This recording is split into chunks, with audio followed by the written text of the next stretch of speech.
ক্ষমতা শুধু আপনার হাতে যা আছে তাই নয়, বরং প্রতিপক্ষ আপনার সম্পর্কে যা ভাবে সেটাই আপনার আসল শক্তি। এই দর্শনের আলোকে দক্ষিণ এশিয়ায় চলছে কূটনৈতিক শক্তির নতুন খেলা। ভারতের নেতৃত্বে গড়ে ওঠা বিবিআইএন বাংলাদেশ, ভুটান, ভারত ও নেপালের মধ্যে সড়কপথ সংযোগ ও বাণিজ্য সহজীকরণের যে আশাবাদী উদ্যোগ ২০১৫ সালে থিম্পুতে স্বাক্ষর হয়েছিল, তার বাস্তব চিত্র ১০ বছরেও খুব একটা বদলায়নি। ভুটান কার্যত বাইরে, আর বাংলাদেশ ভারত সম্পর্কেও দেখা দিয়েছে অস্বাভাবিক দূরত্ব। ভিসা প্রক্রিয়া স্থগিত, বাণিজ্যেও টানাপোড়েন। এই ফাঁকেই দৃশ্যপটে উঠে এসেছে এক নতুন বলয়ের সম্ভাবনা। চীন, পাকিস্তান, বাংলাদেশ ও আফগানিস্তান নিয়ে দক্ষিণ এশিয়ায় গঠন হতে যাচ্ছে এক বিকল্প কোয়াড।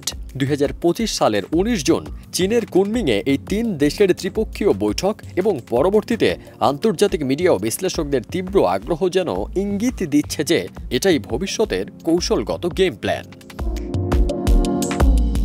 পাকিস্তানের দৈনিক ডনের এক বিশ্লেষণে বলা হয়েছে, চীন, পাকিস্তান, আফগানিস্তান ফোরামে বাংলাদেশ যোগ দিলে সেটি পরিণত হতে পারে নতুন ৪ জাতির জোটে। ভারতের প্রভাব কমিয়ে চীনের বলয় গড়ে তোলাই এই কৌশলের মূল লক্ষ্য। এদিকে এই সম্ভাবনাকে স্পষ্ট হুমকি হিসেবেই দেখছে ভারত। ৯ জুলাই ভারতের chief of defence staff general Anil Chauhan বলেন, চীন, পাকিস্তান, বাংলাদেশের সম্ভাব্য জোট ভারতের নিরাপত্তা ও স্থিতিশীলতায় বড় চ্যালেঞ্জ হয়ে উঠতে পারে। প্রশ্ন উঠছে, যেখানে ভারত বিবিআইএনের মতো জোটকে এগিয়ে নিতে পারেনি, সেখানে চীন কি পারবে নিজের বলয় প্রতিষ্ঠা করতে? আর বাংলাদেশের জন্য এই কৌশলগত অংশগ্রহণ শুধুই কি কূটনৈতিক ভারসাম্য রক্ষা, নাকি এটি বৃহত্তর ভূরাজনৈতিক পরিবর্তনের ইঙ্গিত? ভারতের ব্যর্থতা থেকে কতটুকু শিক্ষা নেবে চীন? এসব প্রশ্নের উত্তর খুঁজছে গোটা দক্ষিণ এশিয়া।